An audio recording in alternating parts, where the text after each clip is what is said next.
예배를 시작하고 또 말씀을 전하면서 다른 날보다 사실 좀 착잡한 심정으로 하루를 시작하고 또 강단에 서게 됩니다.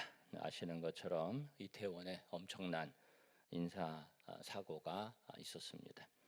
어제 밤에 이제 미국에 있는 아는 사람으로부터 새벽에 소식이 먼저 그쪽은 낮이니까 소식이 들어와 있어서 이게 뭔가 하면서 그 소식을 접하고 굉장히 여러분도 많이 충격을 받으셨을 거고 저도 굉장히 충격을 받았는데 애도의 마음을 나누고 전하면서 오늘은 말씀을 전하게 됩니다. 오늘 말씀 제목 먼저 한번 따라해 보시겠습니다. 저기 은혜로가 이제 원래는 좀 빠진 건데요. 한번 따라해 보실까요? 구원받은 성도들이 기억해야 할 것. 오늘 말씀을 전하면서 매번 말씀을 전하기 전에 이걸 한번 같이 좀 선포하면서 시작을 해볼까 이런 생각을 하고 있는데 한번 우리 따라해 보실까요? 눈을 열고 귀를 열고 마음을 열어 말씀을 받겠습니다. 아멘. 여러분 꼭 실천하시기를 바랍니다. 눈을 열고 어떻게 해요? 귀를 열고 마음을 열어 말씀을 받으려고 할 때 그 열려진 심령 가운데 우리 주님 말씀하신 것처럼 좋은 밭에 생명의 말씀이 떨어져 귀한 결실이 맺혀지는 역사가 일어날 줄 믿습니다. 디도서의 말씀인데요. 배경을 조금 여러분 말씀을 드리면 이 성경 우리 전체 쭉 말씀을 신약 성경을 보고 있는데 디도서는 목회 서신이라고 하는 성경 중에 한 서신이 됩니다. 한번 따라해 보실까요? 목회 서신. 목회 서신이라는 것은 디모데전서 우리가 말씀 읽었는데 봤는데 디모데전서, 디모데후서, 디도서를 목회 서신이라고 합니다. 바울 사도가 목회자 믿음의 아들들인 디모데 또 디도에게 편지를 써서 이렇게 교회 이렇게 목회하고 이렇게 세우고 이렇게 다스려야 된다라는 것을 말씀하신 내용이 이제 세 서신 편지이고요. 그 중에 이제 세 번째 디도서인데 믿음의 아들인 디도에게 쓴 편지이고 이 편지는 이 디도가 어디에서 사역을 하고 있었냐면은 그레데라는 곳에서 사역을 하고 있었습니다. 그레데에 대해서 오늘 말씀 보시면은 우리 디도서 3장 봤는데 1장에 보시면 이 말씀이 있어요. 여러분 성경 가지신 분 5절 말씀 보시면 이렇게 말씀합니다. 내가 너를 디도죠. 내가 너를 어디에 그레데에 남겨둔 이유는 그렇게 말씀합니다. 그래서 사역을 하면서 바울 사도가 이제 사역의 거의 막바지에 이 이제 사역을 하시면서 쭉 전도하다가 이 그레데라는 섬을 그 전에 로마로 포로로 잡혀갈 때 죄수의 몸으로 가실 때 이렇게 들려가거든요. 그레데라는 섬에 다시 제가 가신 거예요. 나중에 다시 가셔서 그곳에서 사역을 하고 교회가 세워지고 그리고 디도를 거기에 머무르게 해서 그 디도가 그레데에서 사역을 했습니다. 그레데는 어느 곳인가? 혹시 지도가 준비됐나요? 혹시 지도 이승천 전도사 나와 여기 올라왔네요. 네, 여러분 이게 보시면은 조금 이게 좀 확대시킬 수 있을까요? 조금 확대가 되면은 네, 여러분 그냥 좀 보시고 여기 보면 크레타라고 써 있죠. 크레타. 지금의 명칭은 크레타입니다. 위에 보시면은 그리스가 있고요. 왼쪽에 보시면 이탈리아가 있죠. 이탈리아 있고 그리스 있고 그 오른쪽으로 가시면 터키가 있는데 이 그리스 남단에 있는 섬입니다. 이제 크레타 섬. 이 성경의 내용이 그냥 뭐 이렇게 써져 있는 뭐 소설도 아니고 만드는 얘기 아니고 다 역사적인 이야기거든요.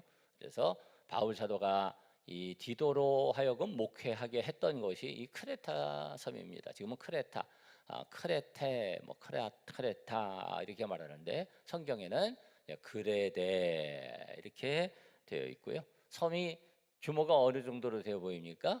섬이 굉장히 큰 섬입니다. 그리스의 제일 큰 섬이고 세계의 아주 유명한 관광지 중에 한 곳이 이 크레타 섬입니다. 유적도 많이 있고 그리고 아주 아름다운 그런 섬입니다. 자, 이제 지도 내려주셔도 되고 이 섬이 크기가 제주도의 한 4배, 4.5배 정도 됩니다. 4.5배 정도 이렇게 옆으로 쭉 이렇게 긴 섬이죠. 굉장히 이제 큰 섬이죠. 그리고 굉장히 그 섬에 그 특이한 여러 가지 현상들이 있는데 이 크레데 섬에 바울사도는 배를 타고 많이 다녔어요. 그리고 그레데 섬에 여기서 사역을 하시고 그리고 디도를 거기에 머물게 하고 디도가 거기서 사역을 하면서 이제 소식을 듣고 그리고 이제 편지를 써서 보내는 것입니다. 그러면서 여러 이제 권면의 말씀을 하셔요. 여러 권면의 말씀을. 그러니까 우리가 사는 것이 특히 교회라는 곳이 그냥 단순하지 않잖아요. 여러 사람들이 있죠. 여러 직분도 있고 여러 계층도 있고 성별도 그렇고 신분도 그렇고 또 사람들이 은혜 받은 사람도 있고 그렇죠. 은혜가 충만한 사람도 있고 그렇지 않은 사람도 있고 거친 사람도 있고 온순한 사람도 있고 그렇겠죠.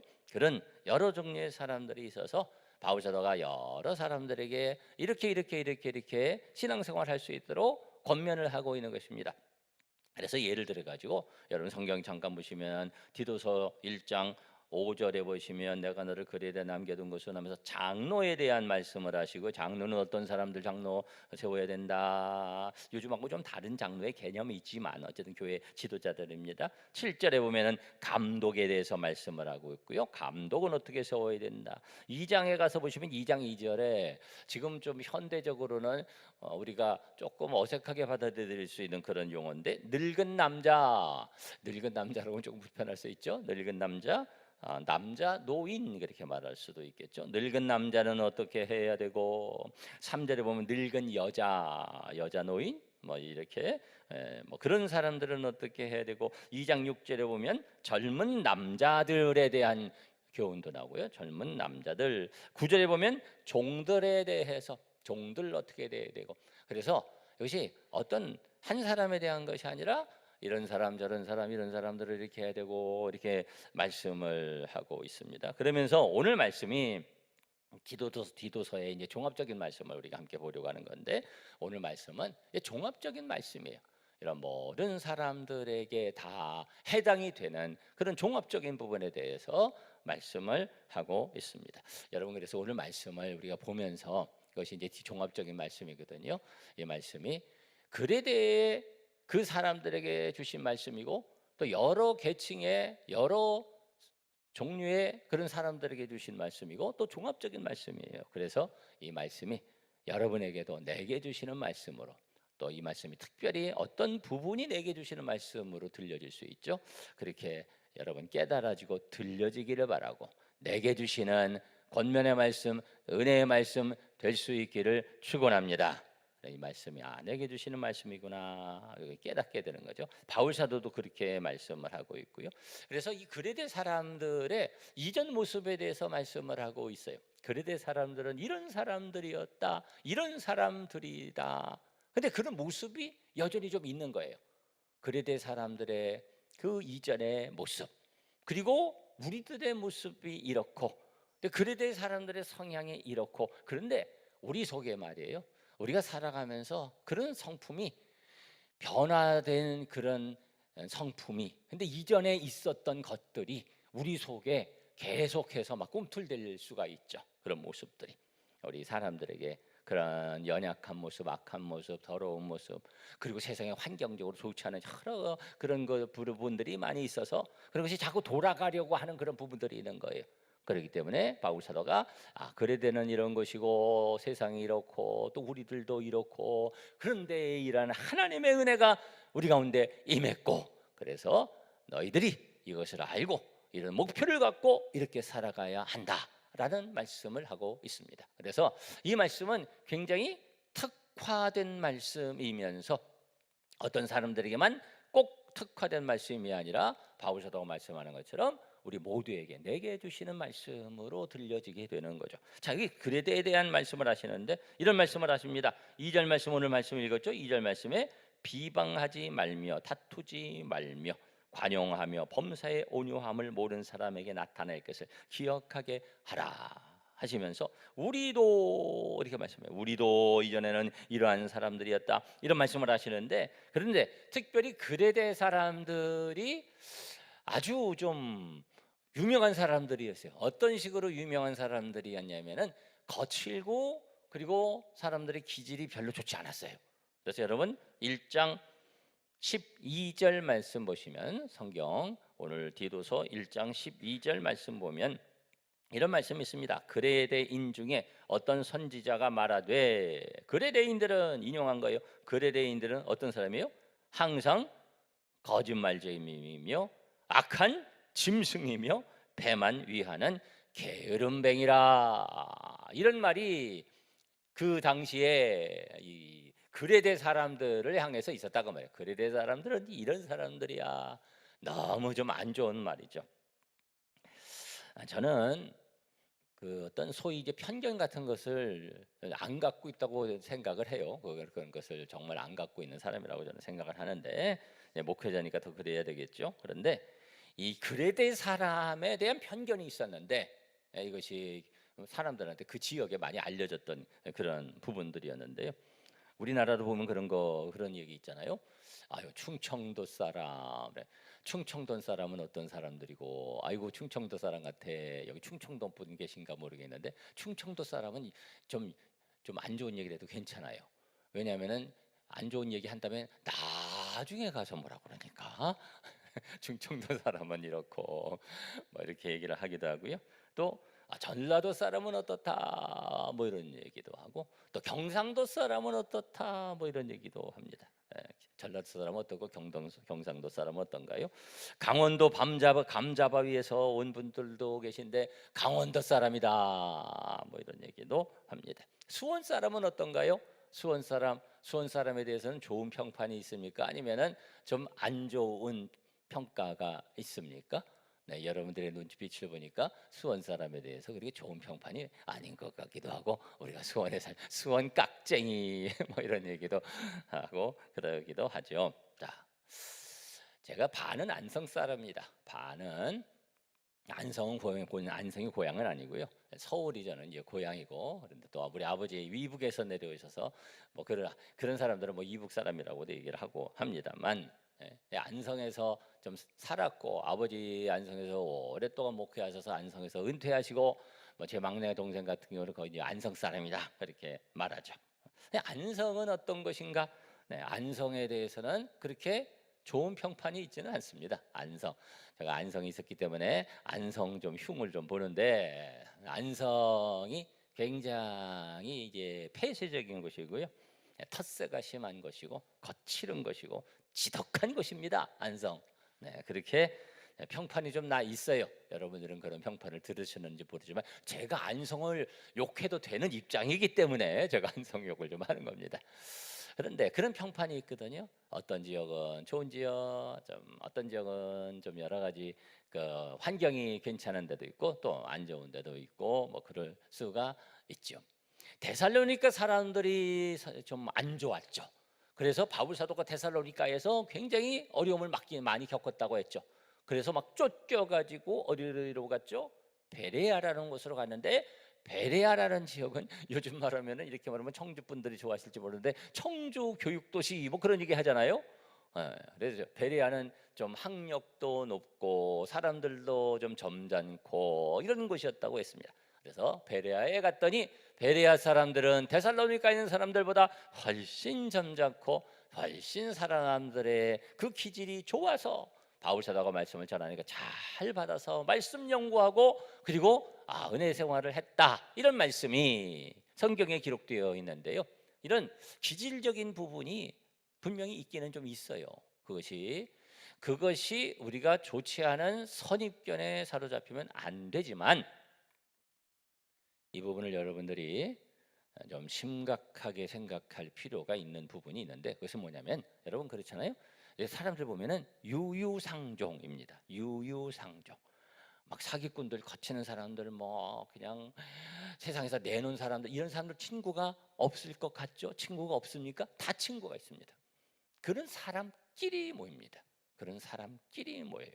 그래서 중요한 것이 저 사람 주위에 누가 있는가? 특별히 내가 사랑하는 사람, 나의 남편, 나의 아내, 나의 형제, 나의 자녀, 연로하신 부모님이라고 할지라도 지금 누구랑 함께 하느냐 굉장히 중요한 겁니다.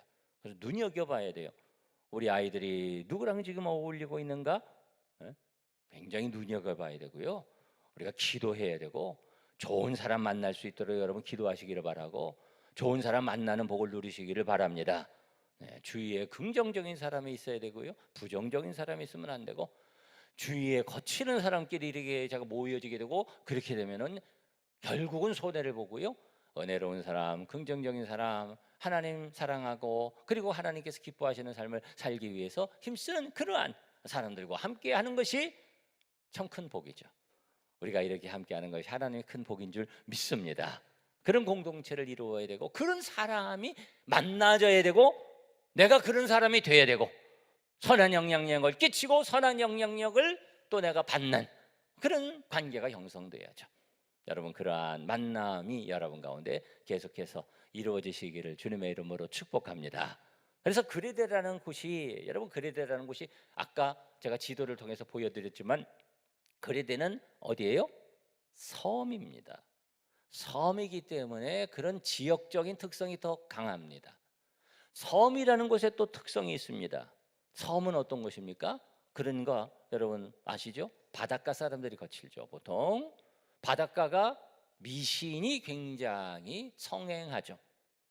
그렇죠? 일반적인 상식이에요. 그래서 전국에 우리나라도 교회가 많지 않고 굉장히 신앙생활하기 힘들었고, 지금도 기독교 신자율이 낮은 곳 중에 하나가 우리나라에서 제일 큰 섬 어디? 제주도입니다. 제주도가 그런 특성이 있거든요. 섬이고, 그래서 미신이 굉장히 성행하고 있고요. 아직도 예수님 믿는 그 율이 굉장히 낮은 곳이 제주도예요. 그것이 섬의 특징이에요. 그레데라는 곳이 이렇게 폐쇄돼가지고 큰 섬이지만 그런 성향을 가지고 있었던 지역이 그레데였고, 그래서 바울 사도가 그레데의 복음을 전하고, 그래서 그 가운데 예수님 믿었지만 근데 자꾸 돌아가려고 하는 그런 성향이 있는 거예요. 그런데 그 섬에, 그런 폐쇄적인 지역에, 그런 거칠은 지역에 정말 변화될 수 없을 것 같은 그냥 미신이 그냥 성행했던 그런 지역에 놀라운 역사가 일어난 거죠. 어떻게 일어났습니까? 그곳에 복음이 들어가고 예수님의 사랑의 메시지가 선포되고, 할렐루야. 그래서 그 섬이 변화된 거예요. 예수님 믿고 은혜의 그런 역사가 일어나고 주님의 사랑에 녹아지고 복음의 그런 역사가 있는 줄 믿습니다. 변화된 거예요. 그런데 그렇게 변화되었다고 할지라도 자꾸 이렇게 돌아가려고 하는, 아직까지도 그 풍토나 그 상황이 여러 가지 좋지 않기 때문에 요즘 우리 상황도 그렇잖아요. 그런 상황이 많이 있고, 제가 아픔의 소식을 함께 애도의 뜻을 전하면서 말씀을 시작했습니다만, 그런 그냥 세상적이고 세속적이고 정욕적이고 막 미신적인 막 이런 것들이 너무나도 많잖아요. 그런 것들이 자꾸 오염시키는 그런 부분들이 있잖아요. 우리가 정신 바짝 차려야 되는데, 데살로니가 성도들이 그랬던 것처럼 은혜를 받았지만 자꾸 돌아가려고 하는, 바울 사도가 거기에 편지를 쓴 거죠. 여기 그레데 섬 사람들이 예수님 영접하고 그리고 변화되고 은혜 체험을 했는데 다시 돌아가려고 하는 그런 일들이 있기 때문에 바울 사도가 여기에 말씀을 다시 보내서, 야, 너희들이 기억해라, 이것 기억해라 말씀하고 있는 거예요. 그래서 오늘 말씀이 제목이 다시 한번 따라해 보실까요? 구원받은 성도들이 기억해야 할 것. 무엇을 기억해야 하느냐? 우리가 과거에 있었던 그러한 안 좋은 모습, 부정한 모습, 좋지 않은 상황, 그레데에 있었던 여러 가지 풍토, 이런 것들, 그런 것들이 있었던 것처럼 정신 바짝 차리지 아니하면 다시 이게 정상으로 돌아왔던 것이 다시 뒤틀려지고, 그런 좋지 않은 것들이 다시 솟아나고, 그리고 유혹을 해가지고 그래서 하나님께서 기뻐하시는 삶을 살기 어렵게 만드는 그런 부분이 외적으로 있고 내적으로 있기 때문에 조심해야 한다는 것을 말씀하는 거예요. 그래서 여기 바울 사도가 이 말씀하십니다. 1장에서도 그리고 2장에서도 그렇고 막 이런 것들 글에 대해 특별히 그런 것들이 있었고, 그런데 그것이 글에 대해 사람들만의 문제가 아니라 3절에 말씀하시는 거예요. 3절에 우리도, 한번 따라해 보실까요? 우리도 그렇다는 거죠. 우리도. 아이고 글에 대해 사람 게으르고 거칠고, 아이고 글에 대해 사람. 그런데 글에 대해 사람만이 아니라 그런 요소가, 그런 것이 좋지 않은 것이, 우리가 보면 이렇게 보면 아주 점잖고 깨끗하고 뭐 그렇게 보이지만 다 우리 속에, 또 우리 주위에 그런 혼란스러운, 또 더러운, 연약한, 넘어지기 쉬운 그런 요소들이, 게으른 요소들이 다 있는데, 그런 것들이 있던 거 너희들이 알아야 되고, 남의 얘기가 아니다 그 말이에요. 우리도 말씀하는 거예요. 3절, 우리도 전에는 어리석은 자요, 순종하지 아니한 자요, 속은 자요, 여러 가지 정욕과 행락에 종노릇한 자요, 악독과 투기를 일삼은 자요, 가증스러운 자요, 피차 미워한 자이었으나, 말씀한 거예요. 그런 것이 우리 가운데 있었고, 그렇잖아요. 예수님 몰랐을 때, 우리 하나님 몰랐을 때 깜깜하고 닫혀 있었고, 자기만 알고 은혜도 모르고 하나님도 모르고 죄가 무엇인지 모르고 그렇게 살아갔던 우리의 모습이었는데, 그렇게 살아갈 우리들이었는데, 어리석은 모습 가운데 살아가서 영원한 형벌을 받을 수밖에 없는, 영원한 그 하나님의 심판 가운데 있을 수밖에 없는 우리의 모습들이었는데, 그런 것이잖아요. 그 모습 다시 한번 기억하고, 그렇죠? 우리 얼마나 불행한 모습이었어요. 그런데 그 가운데 그래도 사람들에게 복음이 임해서 예수님 영접하고 변화된 것처럼, 우리 가운데 우리 주님께서 우리 민족 가운데 빛을 비춰 주셨고요. 할렐루야.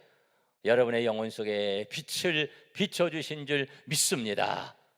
우리나라가 그랬잖아요. 우리나라가 그레데처럼 그냥 우상숭배, 미신, 그냥 점치고 그냥 굿하고 뭐 술 먹고, 요즘도 뭐 그런 거 있지만 뭐 아이고 뭐 그런, 우리나라가 참 잠재력도 있는, 참 엄청나게 놀랍게 부흥하고 복을 받았잖아요. 근데 복음이 안 들어왔어도 그렇게 됐을까요?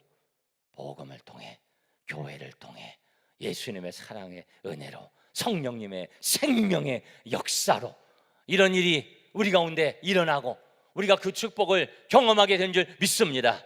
그래서 민족적으로 우리가 복을 받았고요. 그리고 그러한 역사가 우리 개인에게 일어난 거죠. 중요한 것이 개인에게.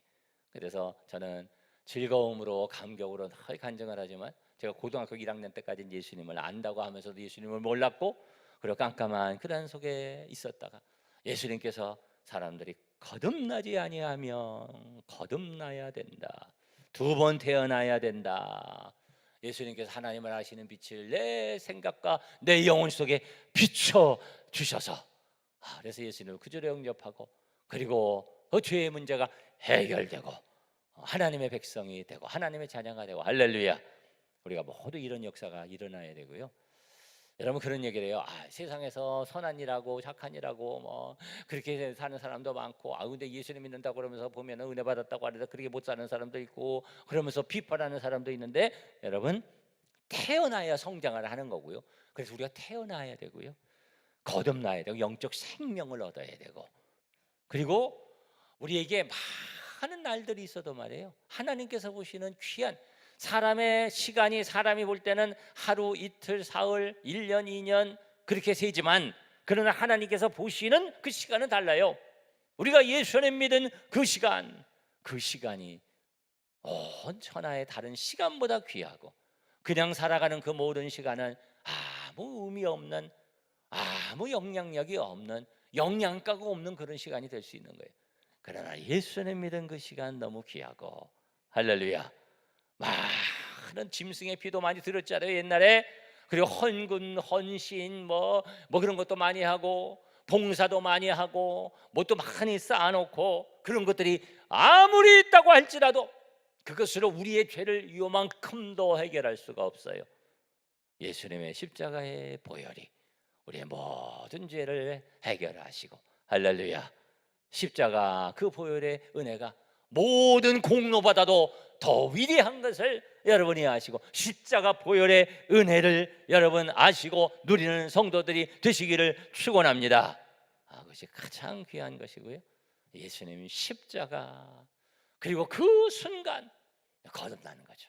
하나님의 자녀가 되고 생명을 얻게 되고 그레데인들에게 정말 변화될 수 없는 것 같은 그러한 그레데인들에게 어두운 세상 속에 아주 살았고 아주 그냥 복잡하고 그냥 세속적이고 정욕적인 그런 싸나운 강팍한 그들 가운데에 복음이, 십자가 보혈이, 하나님의 생명의 역사가 그 가운데 일어나서 그들의 영혼이 변화되고 그들의 삶이 변화되고 할렐루야. 그런 역사가 그레데인들 가운데 일어났고요. 그 역사가 여러분 가운데 우리 주님께서 이루신 역사인 줄 믿습니다. 이것을 우리가 기억해야 되고요. 그래서 감사해야죠. 하나님 이렇게 우리에게 은혜 주시고 우리에게 새 생명 주시고 우리 민족을 이렇게 사랑하시고 우리에게 이러한 은혜를 주신 거 감사합니다. 이런 고백이 있어야 되고 이것을 기억하라. 이것을 기억하라. 그레데인들 그 속에 살았다면 어땠겠어요? 그러나 거기에서 이제 깨어나 하나님의 백성이 되었는데 다시 돌아가면 안 되는 것이죠. 우리도 다시 돌아가면 안 되는 것이고요. 우리 가운데 주신 하나님의 은혜가 있는데 그래서 그 가운데 이제 하나님께서 기뻐하시는 삶을 살아가야 되는 거예요. 자꾸 세상으로 악한 어둠의 세력에 끌려가지 말고 이제 하나님께서 기뻐하시는 삶으로 나아가는 우리 성도들이 되어야 할 줄 믿습니다. 그래서 2절 말씀 다시 한번 보시면 그래서 이렇게 이것을 기억해라. 돌아가지 말고 2절 말씀 우리 다시 한번 성경 가지신 분 우리 다 같이 한번 읽어볼까요? 2절 시작. 아무도 비방하지 말며 다투지 말며 관용하며 범사에 온유함을 모든 사람에게 나타낼 것을 기억하게 하라. 아멘. 은혜로 우리 가운데 우리 주님 함께 하셔서 변화시켜 주시고 이제는 이렇게 살아가야 된다. 이렇게 살아가야 된다. 이제는 그렇게 해서 세상을 변화시키고 하나님께서 기뻐하시는 삶을 살아가야 한다는 말씀입니다. 이 말씀을 하나로 말하면요, 비방 다투지 말고 관용하고, 이것이 그 다음에 나오는 말씀에 이제 종합적으로 말씀한다고 볼 수가 있는데 한번 따라 합시다. 범사에 온유함. 여러분 꼭 기억하시기를 바랍니다. 범사의 온유함, 은혜 받은 사람의 모습입니다. 열려져 있는 거, 싸납고 거칠고 막 이런 것이 아니라 부드럽고 열려져 있는 마음, 은혜의 마음이죠. 우리가 그 은혜를 받았고요, 그 은혜를 우리 주님께서 은혜를 주셨어요. 내 공로가 아니라 은혜로, 하나님의 사랑으로. 여러분 보세요, 4절 말씀에 우리 구주 하나님의 자비와 사람 사랑하심이 나타날 때에 우리를 구원하시되 우리가 행한 바 의로운 행위로 말미암지 아니하고 오직 그의 긍휼하심을 따라 중생의 씻음과 성령의 새롭게 하심으로 하셨나니 할렐루야. 하나님의 사랑하심으로, 은혜로, 우리 행위가 아니라 은혜로 우리가 예수님의 십자가 보혈로 구원함을 받았고요. 그리고 그 가운데서 우리가 새롭게 돼서 이제는 주님께서 기뻐하시는 삶을 살아가는데 그 주님의 사랑을 우리가 받았잖아요. 그래서 우리도 그렇게 사랑하고 우리도 그렇게 용서하고 뭐 용서할 게도 뭐가 있겠어요.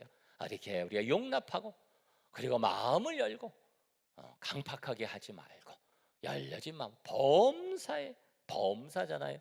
어떤 때는 온유하고 어떤 때는 부드럽고 어떤 때는 그냥 싸납고 그렇게 하면 안 되고 범사에 온유하게 예수님처럼 그 마음이 우리 주님께서 주신 마음이에요. 여러분 그러한 마음을 사모하시고 그런 마음을 품으시고 은혜 생활하시기를 주님의 이름으로 축원합니다. 예수님 믿는 사람들이 그렇게 나타나야죠. 우리가 이것을 위해서 기도해야죠. 그리고 그것이 내가 이렇게 살아야지, 나는 그런가 봐, 내 착각에 빠져 있으면 안 되는 거예요. 은혜 받은 사람들의 그런 모습들이 나타나줘야 돼요. 이것은 자기의 의의를 억지로 나타내는 바리새인들의 그런 모습과 다른 것입니다. 우리가 은혜 받고 새로 받아서 내 영혼으로부터 새로 받아서 주님의 은혜를 받아 그렇게 빛으로 드러나는 삶을 살기 위해서 우리가 기도하고 그래서 그러한 향기가 드러나야 되는 거예요. 그런 삶을 우리가 힘써야 되고요. 그래서 오늘 2절 말씀에 이러한 것을 모든 사람에게 나타낼 것을 기억하게 하라 말씀하십니다. 나타내게 할 것을. 자기 스스로 그렇다고 생각한다고 다가 아니다 그 말이에요. 모든 사람에게 나타내야 됩니다. 열매가 보여져야 합니다. 그렇게 인정이 되어져야 합니다. 여러분들의 이제 자녀들은 여러분들의 자녀 있을 때 여러분들의 자녀들이 여러분이 아버지면 아버지를 어떻게 볼까요? 어머니를 어떻게 볼까요? 은혜 생활한다고 하면서 우리 아버지는 난폭해. 아유 우리 어머니는 아주 우리 엄마는 잔소리꾼이야. 아이고 짜증나. 기도하면서 주님의 향기가 드러나도록. 그래서 나타내줘야죠. 우리는 하나님의 사자죠. 예수님의 사자죠. 우리 예수님의 사랑을 받은 사람으로서 그런 온유함이 나타나질 수 있도록 우리 기도해야 되고요. 그렇게 변화돼 그런 열매가 드러나야 될 줄 믿습니다. 자꾸 돌아가려는 그런 성향이 있고 악한 세상 속에 그런 것이 자꾸 유혹하고 조심해야 되고 기도해야 되고 말씀으로 채워져야 되고 마음을 열어야 되고 그런 향기가 드러나도록 우리가 계속 하나님의 은혜를 구해야죠. 드러나야죠. 어저께 오늘이 주일이죠. 어저께 서호천을 이렇게 산책 운동을 이제 하고서는 좀 햇빛을 쬐고 운동을 좀 하려고 애를 쓰고 있는데 어떻게든지 좀 해보려고 그렇게 이제 이렇게 돌았어요. 돌고 이렇게 서호천을 돌고 한 5km 이렇게 하고서는 그리고서는 우리 집이 저쪽 정자동 저쪽인데 거기 이제 서호천이 있거든요. 그래서는 다 돌고서는 집으로 돌아오는데 그 집에 돌아오기 전에 어떤 저 교회가 있어요. 거기가 전아리 교회라고 있습니다. 전아리 교회 여러분들이 지나다니면서 보신 적 있는지 모르겠는데 거기에도 굉장히 열심히 하는 게 눈에 보이더라고요. 전아리 교회 앞으로 이렇게 지나서 이렇게 공원 쪽으로 해서 우리 집으로 이렇게 오게 되는데 전아리 교회를 지나가지고 이렇게 좀 지나갔어요. 지나가는데 앞에서 어떤 한 여성분이 이렇게 오는데 내가 볼 때 한 40대 잘 모르겠어. 근데 이렇게 오는데 내가 무슨 느낌을 느꼈냐면요. 은혜가 있다 이런 느낌을 받았어요. 근데 오는데 은혜가 있는 거예요. 얼굴에 이게 느껴지는 거예요. 얼굴에 은혜가 있다 얼굴에. 그렇게 지나가는 거예요. 그래서 나 이렇게 스쳐 지나가고 그리고서는 이렇게 지나가면서 이렇게 쭉 걸어가서 이렇게 저 앞에 가서 이렇게 봤어요. 그랬더니 이렇게 가가지고 전화를 이렇게 주차장인데 가가지고 교회 차로 이렇게 가더라고. 교회 차 문을 여는 것 같아. 그러니까 교회 뭐 사역자든가 또는 교회 섬기는 사람이라든가 뭐 그런 것 같아요. 그러니까 지나가는데 그냥 느껴지더라고. 이렇게 딱 느껴지는 게 얼굴에 은혜가 있다. 느껴지기도 하는 거예요. 그러면서 저는 그런 생각을 했어요. 방을 전하다가 우리도 그랬는데 나는 무슨 생각을 하면 그래도 참 좋다 그런 생각을 하면서 무슨 생각을 하면 저 사람이 나를 볼 때는 어떻게 느꼈을까? 내게서 은혜가 있다 목사님 같다 그렇게 느꼈을까? 네? 여러분은 어떻게 느낄까요? 이게 느껴지는 거예요. 근데 나타나지는 거고 눈빛에서 말에서 우리의 삶의 모습 속에서 그런 것들이 나타낼 것을 기억하게 하라. 외식이 아니라 그것이 은혜가 정말 충만해서 주님의 사랑으로 충만해서 말씀이 충만해서 성령이 충만해서 생명이 충만해서 그래 그리고 주님이 이렇게 말씀하셨지 기억하면서 그것이 나타낼 것을 기억하게 하라. 늘 기억하고 우리가 그런 삶을 우리 하나님의 은혜로 살아가야 할 줄 믿습니다. 그러한 은혜의 삶을 여기 7절 6절 말씀 보니까 우리 구주 예수 그리스도로 말미암아 우리에게 그 성령을 풍성히 부어 주사 이런 삶을 살게 하신다 말씀하십니다. 여러분 계속 겸손히 은혜를 구하시고 성령의 충만을 받으시고 우리 금요 심야기도도 엊그제 심야기도에 특별 심야기도에 이제 기도회 처음 하고 많이들 은혜 받으시고 너무 좋아하시고 더 은혜 정활하고 은혜가 충만하시기를 바라고 여러분 삶 속에 생명과 은혜가 넘쳐나서 나타낼 수 있는 그런 삶을 사시기를 주님의 이름으로 축복합니다.